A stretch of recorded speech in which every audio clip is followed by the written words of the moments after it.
Hey, everybody, and welcome to Common Good Conversations, a podcast creating deeper narratives at the intersection of faith and politics for the common good in West Michigan. My name is Nick Brock. That is Sean Skinner. How are we guys doing today? Yes, that was perfect. We are coming to you live from Park Theater in Holland. And Sean, we have real people here, just as we hope for. Real people. Real people. It's not terrifying at all. No, it's not. Sean is feeling right at home. Thank you, everybody. All right, next segment, we're going to move into our common good conversation. So this will be a bit of a longer conversation. I think we'll go to about a half hour, 45 minutes. But we're going to invite Chris Kleinjans up to the stage here. Let me find where I am at my notes here. How we doing, Chris? Well, how are you? Doing good. Thanks for joining us. Glad to be here. Yeah, thanks for being up here. So Chris Kleinjans was selected to run as the Democratic candidate in the District 2 County Commissioner recall election scheduled to take place on May 7. Chris has a 25-year history of working in the nonprofit sector, including in his current position as a community nutrition instructor. Let's see here. You're also on the advisory board of Ottawa Food. You're a member of the American Legion and VFW. Chris, welcome to the conversation. Thanks. You know, let's talk about that little piece right here. And this was something that Mark could talk about a little bit too when he comes back up. But so Mark served in the Coast Guard for a number of years. So talk about your connection with the American Legion and the VFW. Sure. I come from a long line of service, going back to Spanish-American War, I think. So finding myself a little out of sorts after high school, I followed the path that my dad had followed, which was he made a career out of it. I went in for 4 years, served overseas, did 3 tours, one of which was during the first Gulf War, and I was part of the big exodus of people after that, at which point I kind of came back to Holland and started another chapter of my life. Mm-hmm. Yeah, well, thank you for your service, and thanks to Mark as well. I also, and this I don't know if this is sounding self-congratulatory now at this point, but I served 10 years in the United States Air Force, 4 years on active duty. Took a year off, then did 6 years in the Air National Guard, working with security forces. Thank you for your service as well. Oh, you're very welcome, Sean. So let's talk about this. So you are on the advisory board of Ottawa Food, and so there's a big point of contention here about Ottawa Food and between the Board of Commissioners, the Ottawa Impact Commissioners. So there was a recent article from the Holland Sentinel that had this headline. It said, "Unfortunate how it's devolved. Ottawa Food sparks tense debate between board and the health officials." And that was of March 19, just a few days ago.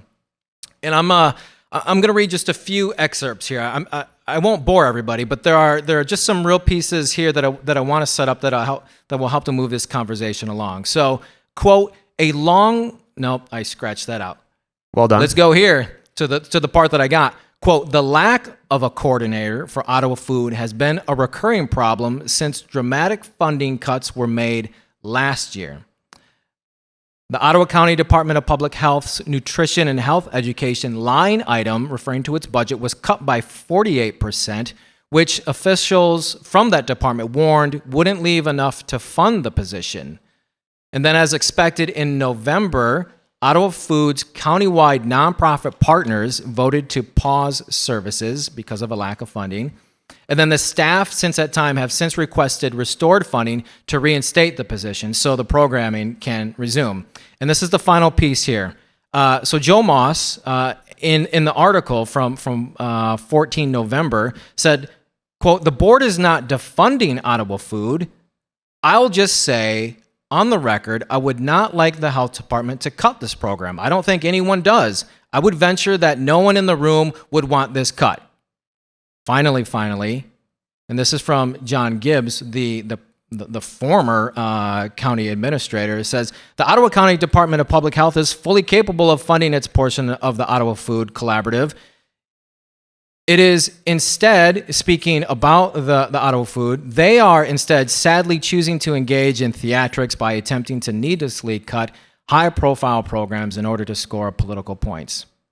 So, Chris, the Ottawa Food is without a coordinator, and with you being, in this, what's going on here? What is the point of contention that Ottawa Impact has a big disagreement with?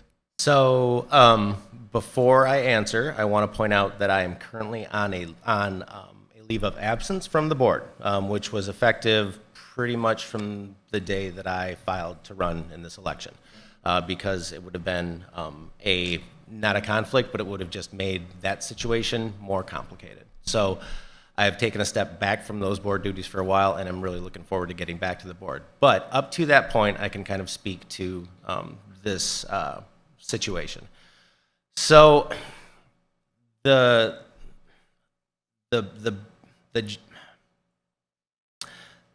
where the difficulty comes is it is a fact that the health education budget was cut. There are a number of other positions in that budget line besides the Ottawa Food Coordinator. Where it gets weird is that the Ottawa Food Coordinator is a unique position that is not found really in any Department of Public Health throughout the state, and that is because it was created organically within the county based on a need.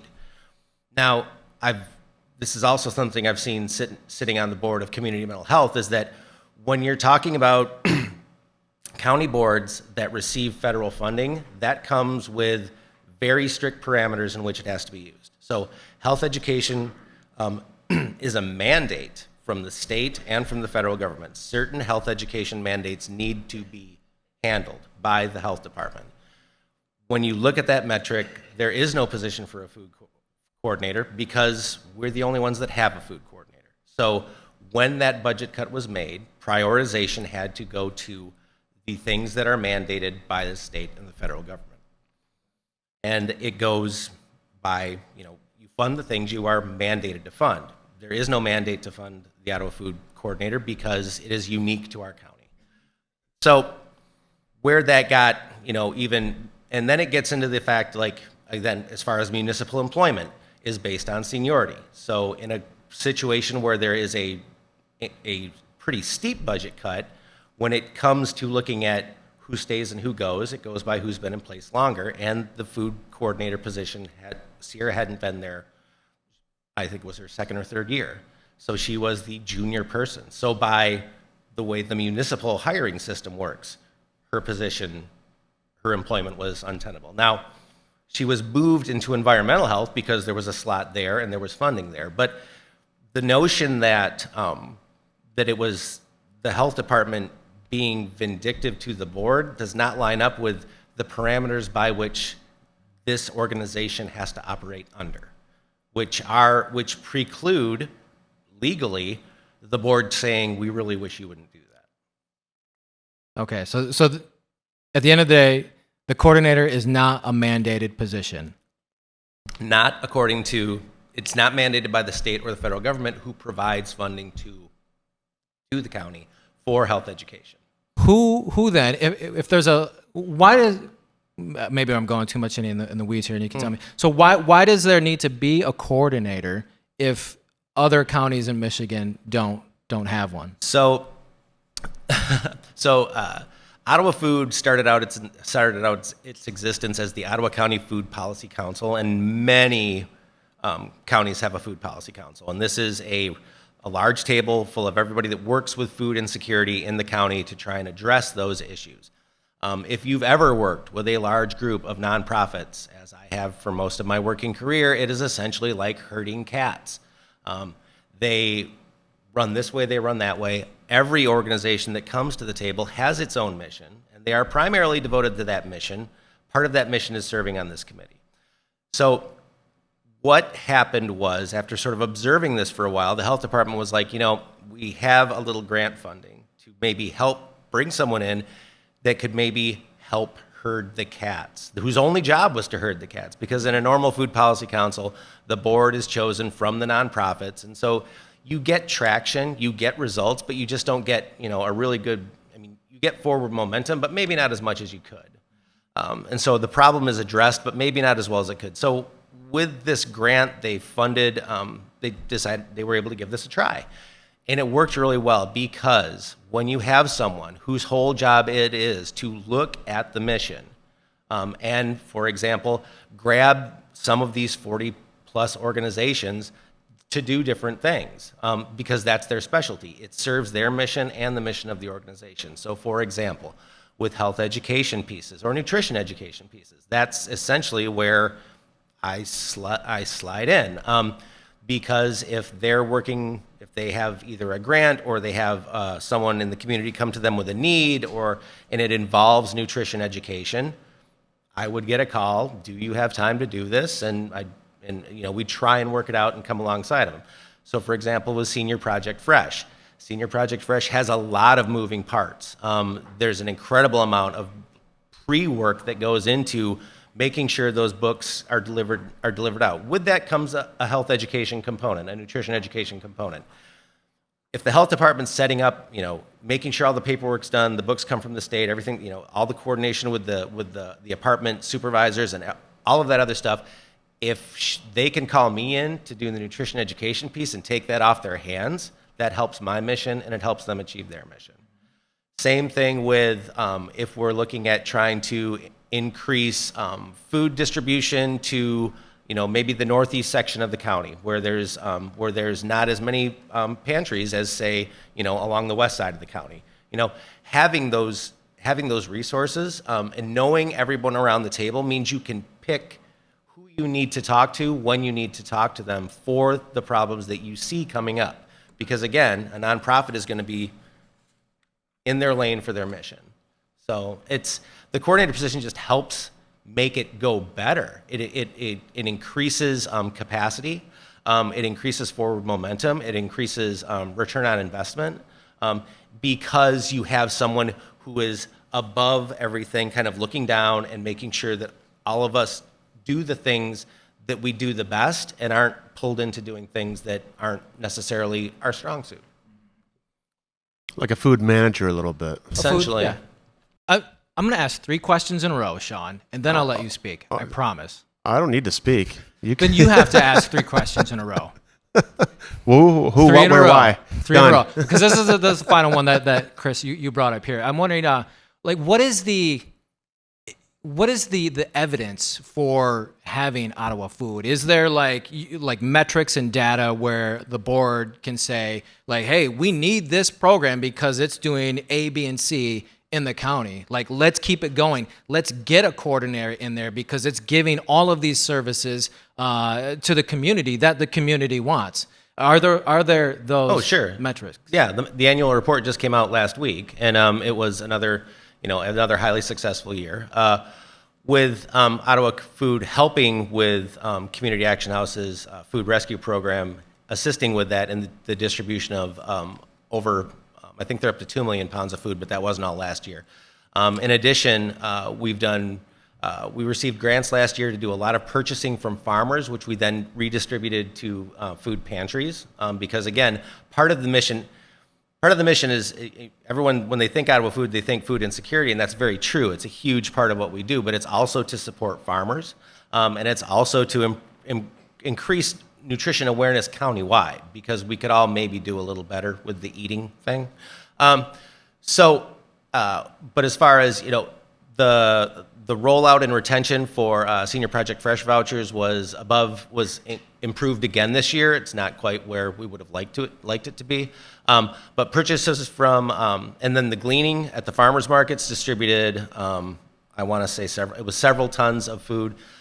That expanded to another couple of farmers markets, which was good because those gleaning opportunities that started at Holland and Grand Haven, those gleaning opportunities at the farmers markets went to the Holland and Grand Haven ones. We were able to move one over into Hudsonville, which again is what we were trying to do, was move them out to farmers markets and sort of increase that capacity so that fresh produce would go right into that region, right into that area's food pantries and increase the nutritional value that their clients were getting. So those programs all improved. We were looking at kind of like building those out.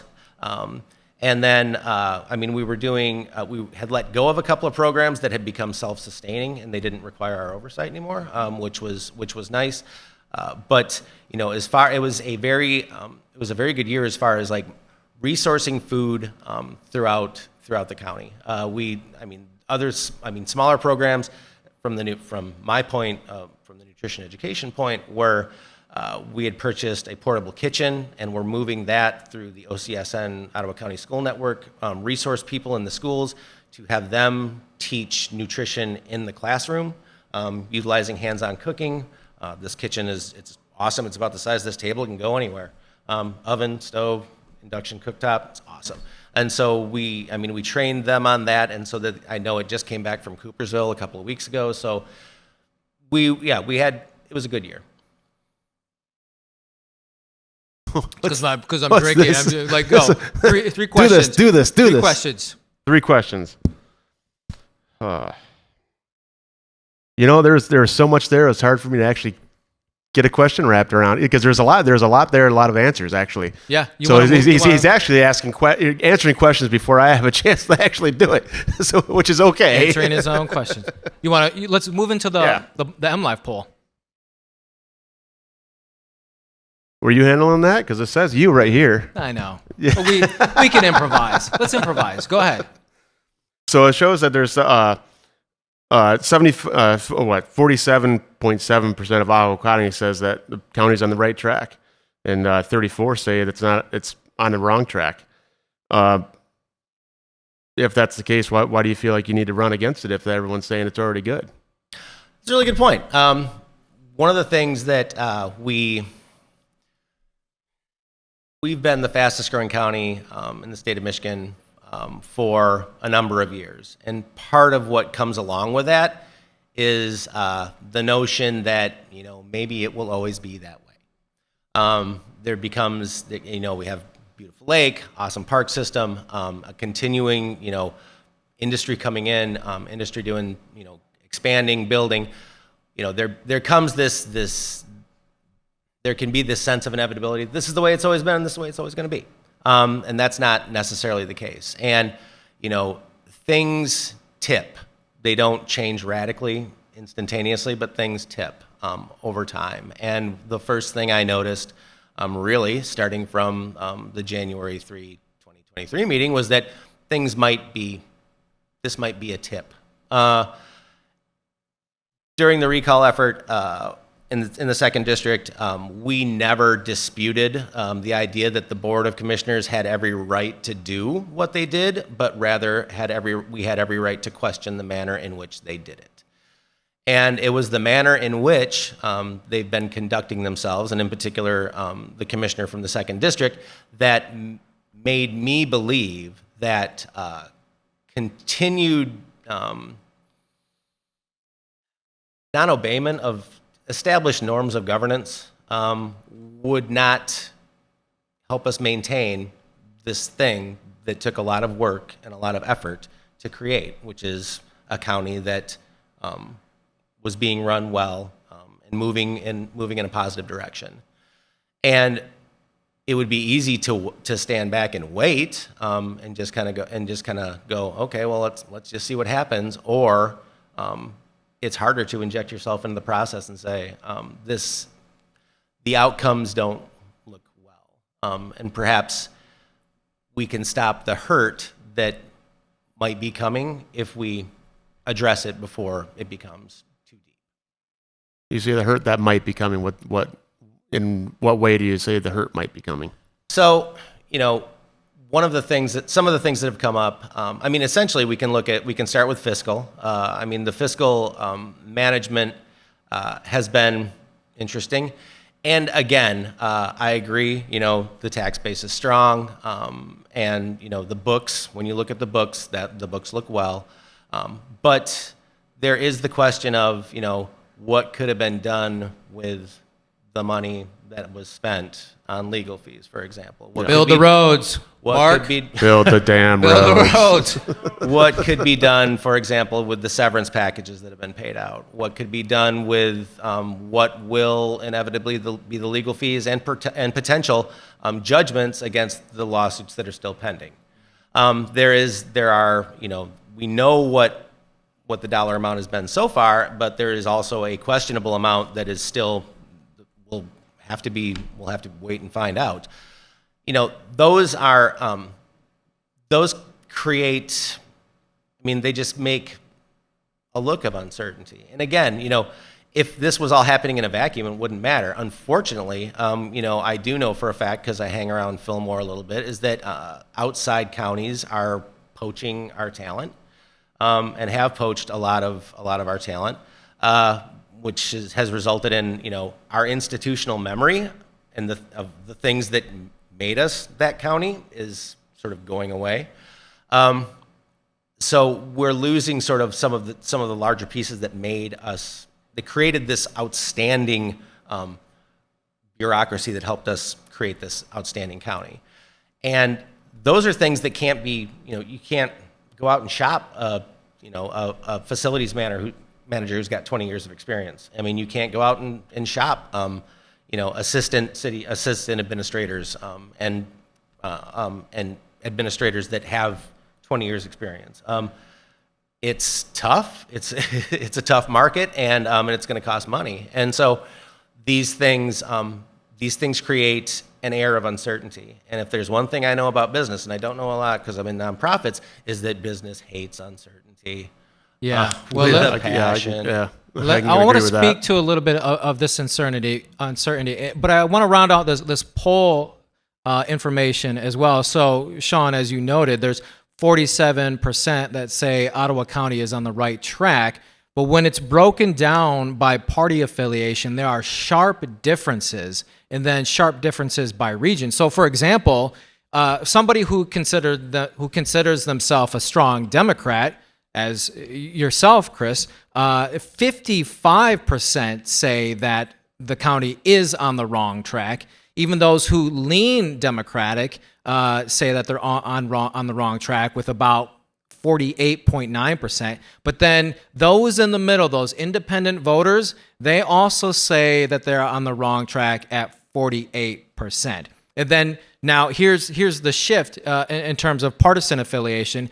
A strong Republican, I'll use Mark as an example, is at 58.5%, where they say that they're on the right track. And then those who lean Republican are at 60%.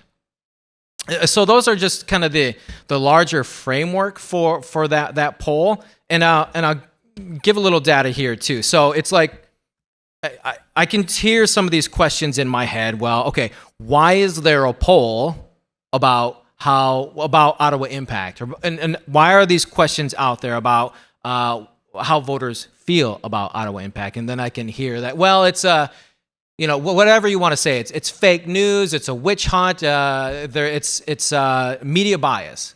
So I just want to put it out here. The editor for MLive, maybe he saw this coming. I don't know. I haven't spoken to him, but he said MLive has never commissioned a poll. For more than a year, Michigan's fastest growing county, however, has been deeply divided by political changes instigated by an ultra-conservative group that swept into power under the banner of Ottawa Impact. Conflict is everywhere, from protests and shouting to accusations and lawsuits. What do most citizens really think about what is happening politically in their home county? And then finally, I think this is what you and I were talking about, Sean, and partly what we hope to bring to the podcast, is that the average county resident has to get dinner on the table, get their kids to soccer, or in my case, soccer and karate. They just don't have the time. We wanted to get a sense of what those folks who are not hearing from think. And then I'm going to say it again. Finally, it's an election year, and West Michigan is key to knowing how the state will vote. This gives us an inkling of how folks are feeling and serves as a directional guide for important journalism that we plan to do all year long in Ottawa County and across Michigan. So the poll. That's when we talk about what are people thinking? How are they going to vote? Why, when we talk to candidates and bring them up here, we can get your perspective, but we also want to hear that perspective, like from when you go out and canvass, or from when Mark goes out to canvass. So where's my sheet here? I think you're wondering what he's seen from voters while he's out there on the trail. Did you just ask your second question? I did. Why don't we go with I picked up your slack for a change instead of the other way around. Nice. You're welcome. Thank you. And you two are amazing. All right. Yes. I also like that. A note about that. It's like when you dig deeper into the narrative from the editor, it also says that a disproportionate. How do they phrase it? A disproportionate number of Republican voters simply could not offer an opinion, which I think is kind of telling. But it does match up with what we've seen canvassing since we were able to get out and when the weather is kinder. So what we've been seeing is that you're exactly right. The second district is a multi-ethnic, hardworking district, and there are a lot of people that have a lot going on. And county politics has been pointed out over and over, has always been kind of like that thing that happens that no one really knows about. I mean, things get done and things get done. So it hasn't risen to a lot of people's attention because they have other things to do. I mean, it is a tough job living in this county. If you're, if you're both working and you've got a mortgage and you've got, or you're looking for a house, or you're dealing with the things and you've got small kids. That's the second district. It's a young district.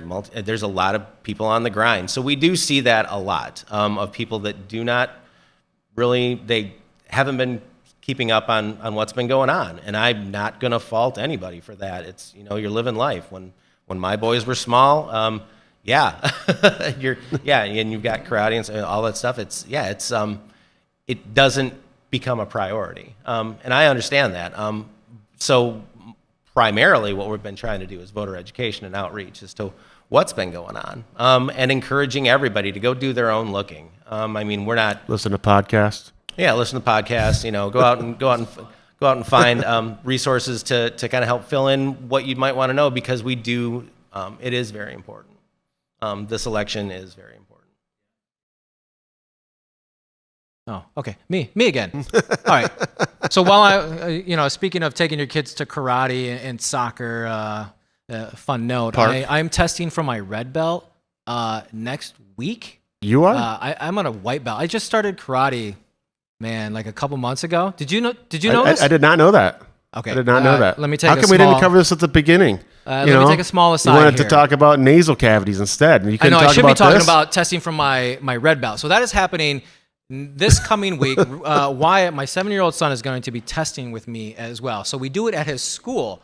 So his school is just across the way from my house, and so whenever I would go to school prior to this, I would see all these kids walk into the school with their gi, their uniform. I'm sorry. All I picture is that Seinfeld episode where Kramer was training karate with all the kids, and they jumped him in the side aisle because he was kicking their butts. Yeah, and also on The Office where Dwight, he goes into the dojo and he does karate with the kids. I do the karate with the kids. Sure. I do. It's an all ages class. I see the ego right now. I'm getting my red You belt. should see I'm me so just better than wail these on kids. those kids. I am really good. They can't even do anything with me. I'm sure you got the reach on them. I do. I've just got a whole bunch of athleticism, and I tell them when they're down, just stay down. Just stay down. There's Nice. also an older gentleman, a lot older, and I also tell him, just stay down. You don't feel my wrath, because I'm about to test for Is my it because red he's belt. so old he just has trouble getting up? He's going to hurt himself if he gets up? You just lay there. Serious geriatrics here. Yeah. All right. Press your life alert if you need to get up. He's good, though. He has a higher belt than me. He's been training. So you're cocky to someone who's better than you. I am. That's So I not need smart to- at I all. need You're to not going show to get that more- red belt I now. need to show more respect. There. All right. Talk about going in the weeds. Yeah, you talk about karate and how it You relates talk about to, karate. I didn't talk kids about being karate. active.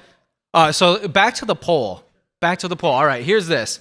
The job approval of Ottawa Impact, according to voters, is underwater by nearly a 2-to-1 margin. So voters were asked if they approve or disapprove of the job being done by members of Ottawa Impact. 20% approve of the job they are doing.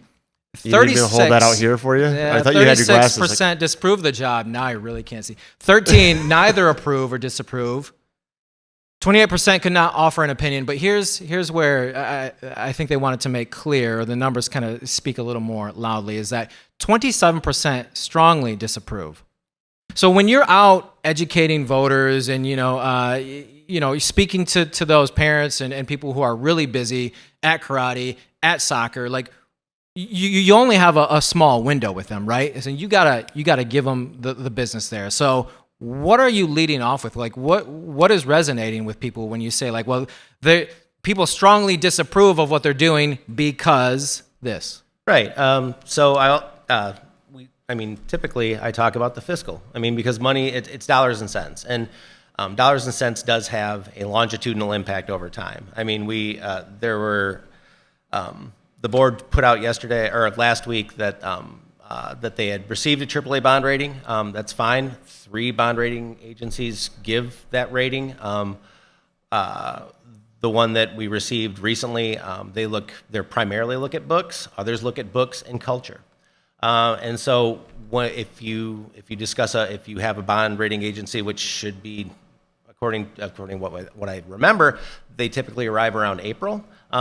They'll look at the books, but they'll also look at the culture of the county, because that determines kind of like your degree of success going forward. Are things going smooth? Are there any surprises? Any weird stuff? Can you define the culture of the economy? The culture of the county. Oh, the county. Not the economy. That changes because the whole they thing. see that as having a direct impact on the culture of the economy. Yeah. So that could be, they could have a different perception of kind of how things are going because of the division that poll speaks to. So the fiscal piece doesn't stop. It will continue to go on, and so I talk about that. We talk about that primarily. Don't really lead into the social issues because people are free to. Again, it goes back to, we don't dispute how they have had the right to do the things that they have done, but the manner in which they have done them has cost us a lot of money and created a lot of bad blood. And those are the things that need to be addressed. The actions themselves, it is a positive or a negative depending on your persuasion, but the mechanics by which they've operated under have created a strain on the system that could have longitudinal impacts for the health of the economy going across another decade. Because these things don't undo themselves over time. Like you can drive from point A to point B, just don't drive on the sidewalk. Yeah, I think that's one way of putting it. Good point. I see you. Nice. I see you there. I see you working. Yeah. Yeah, that's my brain working at top capacity right there. Well, then my brain went to I think a Seinfeld episode. I think. Oh, jeez, we're back there now. Yeah. Do you have any follow-up questions? Because then we'll move on to the next segment. Next segment, please. Next segment it is. So this is an audience reminder. So audience members, if you have a question for either Chris or Mark when he comes back up, remember to get those to my lovely assistant in the back there. And then in about a few minutes, I'll have her bring those up here as well. All right, so So I'm really excited about this piece. This is a new piece to the podcast and the work with Vote Common Good West Michigan. Is for this year, we've created a platform so that we could have common good candidates. Now, we've had common good candidates in years previous where we supported the incumbent commissioners from the Ottawa County Board of Commissioners, a bunch of candidates for school board and things like that around Ottawa County and Kent County.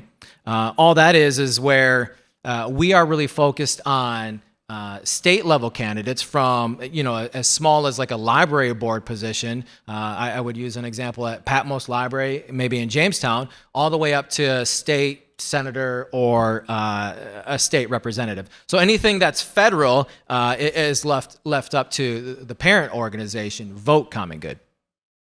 So I've brought all this together to say that we have a new platform, and Chris is our first candidate for 24 to represent that platform. So Chris is a common good candidate here in West Michigan, and I want to just give a brief overview of what this means. So there are a few things that a common good candidate has to commit to, and then there's a pledge that they pledge to as well. So the first thing is they commit to trustworthy leadership. And I'm just going to read this a bit here. So it says, I, as Chris or any candidate, says, I will earn public trust by embodying a deep sense of civic responsibility as a public servant. I will commit to the highest intellectual, moral, and civic standards essential for a well-functioning democracy. Next, responsible governance. I will practice accountability, teamwork, prudence, moderation, and justice. I'm going to keep moving on here. Genuine belonging. I will serve the needs of the entire community over self-interest and partisan interest alone. I commit to ethical conduct, which means I will discharge my responsibilities with integrity. Service before self. I will adhere to my oath of office and faithfully discharge the duties with professionalism, courage, and humility. And finally, which has been a staple for a common good candidate, is the Love in Politics pledge, which means that I will commit to an ethic of love in my public and political life that advocates for the common good of all. So that's our common good candidate platform. So Chris, I'd like to thank you for participating in that. And then to make clear for our audience here and for listeners is that we do not endorse Chris. This is an endorsement where Chris endorses the common good and this platform. So Chris, I'd love for you to share just some of your thoughts about this if you have any. Sure. So this was relatively easy. As I mentioned, I've done essentially a lifetime of service in various capacities. My first was my service to my country, with the military, and I came back and I found an awesome, tolerant, patient woman, and we got married.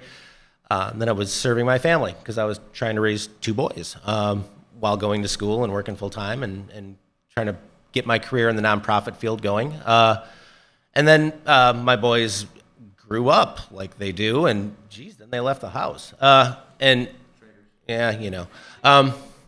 But at that point, I was when my involvement with Ottawa Food as a member of Ottawa Food kind of deepened and enhanced, and I was asked to join that board, and then shortly after that, I joined. I applied and was appointed to a term on the Community Mental Health Board, along with the civic work that I've done as a member of the Legion and the VFW, and so doing service has always been part of what that was my grandpa. I mean, he came back from the Second World War, and he helped start the Holland Fish and Game Club, the Pigeon Club out in Zeeland, the VFW in Holland. I mean, the Ruby Creek Fish and Game Club. I mean, he was let's do things. He was a let's do things guy, and I kind of must have gotten a little bit of that from him.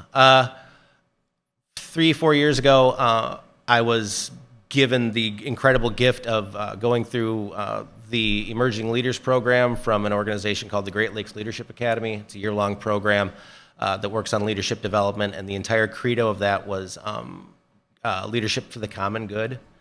And that galvanized the lens through which I saw just about everything that I wanted to do, was the common good and how the common good is defined by each of us. And that really had a profound effect on me and made me to really want to do more than what I had been doing. And when this started happening, not even in January. I mean, because if you were looking, you could kind of see how things were going to go, even in the summer of 22. I mean, this shouldn't have been a surprise to anybody. What was I going to do to address this? I have had no aspirations for political office, and as I've told more than a few people whose doors I've knocked on, this is about as high as I'd like to go. I'd like to go back to just sort of doing a lot of running and working at my job and kind of, the way you are running. Oh yeah, there you go. I gotcha. The other running is I prefer. But what I do want to do is I want to help my community get back to true. And what I mean by true is I don't mean true. I mean we're a little off balance. True is level. Level is equal. Level is representational. Level is equity. Level is those things. My undergrad's in history, and I worked at the museum across the street from here for about 7 years. And so knowing the area's history, which has been part of my history for over 150 years when my family arrived to help settle Zealand, has been something that I've always been super passionate about. And I understand a lot. And there are a lot of conceptions about those Dutch people and a lot of stereotypes about those Dutch people. But one thing I do know about this county and this area is that very few people got here on a winning streak by some sort of magic. This became a place where you could come and find your success, whatever it was, however you defined it. No one had to define it for you. And successive waves of people have come here looking for that. And they have found a space here. And it is important for our county government to continue to do the good work so that everybody who wants to come here to find their dream or their story can have as much access to it as we can give them, as much with as a level playing field as we can. That's the essence of governance for the common good, and because it does the best for the most. And that's why I was brought into this. And it was the opportunity to do something that I feel very strongly we might have a harder time losing we might have a harder time regaining if we don't work at it now, right now, this day now. Yeah. Yeah. Well, again, I appreciate you being a common good candidate, and I look forward to hearing from other candidates that want to commit to this program. If you are interested in that, you can find more details at the website Vote Common Good West Michigan, or you can email me or talk to me after today's program. So there's two things before. So Mark's going to come back up pretty soon here. If there are any questions that are wanting to be asked, I'd have. Is there anything? Yeah. Okay. Here. Yeah. Why don't you send those up? I can go grab them from her. She's gonna walk all the way back from the way back. So here's the thing too. So Chris, you talked about kind of this Dutch culture. So this is something that Sean and I have talked about before. Is when you need to put on your thinking cap here. When you go to a chain supermarket store to get your groceries, to get some clothes items, maybe to get some plants, things of that nature. There's a store here that has kind of what is it, like red or orange lettering across the front. Now, I am interested in how you pronounce that store name. So when you go to this place, it took me a second, but I got there. When you go to this store, where are you going? You are going to Meyer.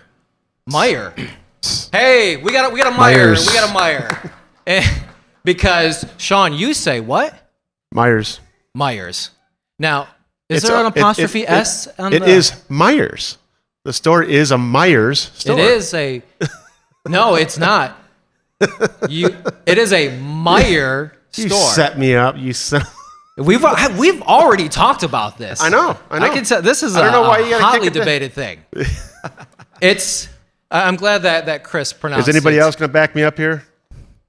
We I have got one dual hand poll. back. I got two hands. There you go. Yeah. See, I'm not alone in this. See, I know this. Way to this single me out. runs deep. This runs deep. Talk about political polarization. I'm still We confused can't why even there's a pronounce J it. in there, and I don't hear that J anywhere. Oh, and you you're don't want talking- to get into that. You're talking about a letter that you don't hear and a letter you don't see.